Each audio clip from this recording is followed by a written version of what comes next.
So here's another one of those really, truly amazing stories. I mean, to say that, so-called serendipity has ruled my life, that would be the most unbelievable understatement of all time. And this doormat right here is another perfect example of what a totally unexplainable thing that happened to me. So when I was a little kid, I mean a really little kid,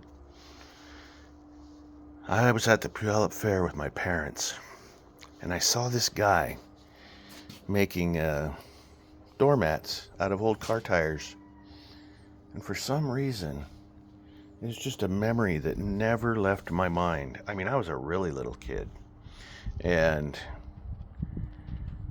I don't know, I just never forgot this guy sitting there making these doormats out of old car tires.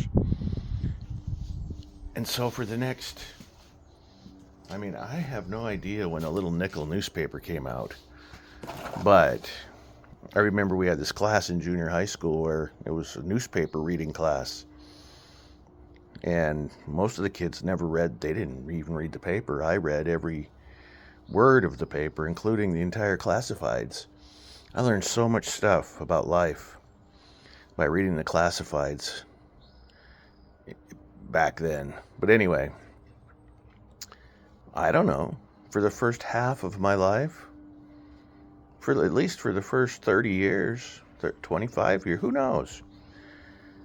I constantly searched the classified ads, especially the Little Nickel, for this machine that I saw when I was a little kid at the Puyallup Fair that made car tires into doormats. Well, it's hard to believe, but it literally and actually happened. One day, after decades of searching, there was the ad, right there in the middle of the Little Nickel, right in the center of the page. And it said, machine that makes doormats from tires. It literally, that's what it said. Something almost exactly like that. Well, of course, the next thing I knew, I was standing in Art Flynn's driveway in West Seattle, Washington. He was about 85 years old, and he was the guy that I saw at the Puyallup Fair when I was a little tiny kid. And I'm not fucking kidding you, man. I got the machine. He lived in this incredibly beautiful brick home that looked out over Puget Sound. And I'm sure all of his neighbors hated him because he must have went around looking for tires to make doormats all the time. And I guess some of the tires turned out to be too good. So he had a rack, just like the one you'd see at a gas station back in the 1950s, out in front of his beautiful home overlooking the sea with used tires for sale. But anyway, there was the machine, man. And I got that machine, along with the other one that punched the holes in the rubber right there. And all of this shit was homemade, completely homemade, including the foot switch. It was made out of wood with copper contacts.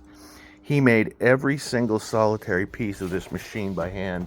And he even gave me the remnants of these big, giant circular saw blades from Sawmill.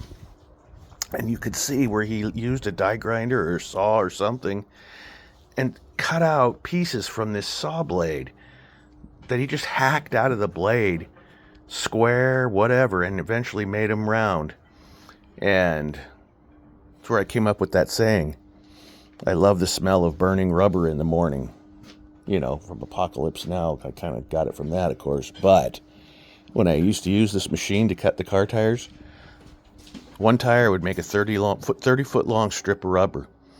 And then he had this other handmade machine that cut the rubber into different lengths and punched the holes. Well, that tire would be just like doing a burnout when you were cutting the tire. And I'd stand there and say, man, I love the smell of burning rubber in the morning. But anyway, I made this mat using that machine. And while I was there, I bought this jack from old Art Flynn for $40. And I remember how I didn't have any more money. I bought the machine, and I had to go back and give him the money later for this jack. 25 tons. I've used that jack countless numbers of times in my life. But anyway, I saw that machine when I was a little tiny kid, And a few decades later, I got it, man. And I made that doormat. Only problem is,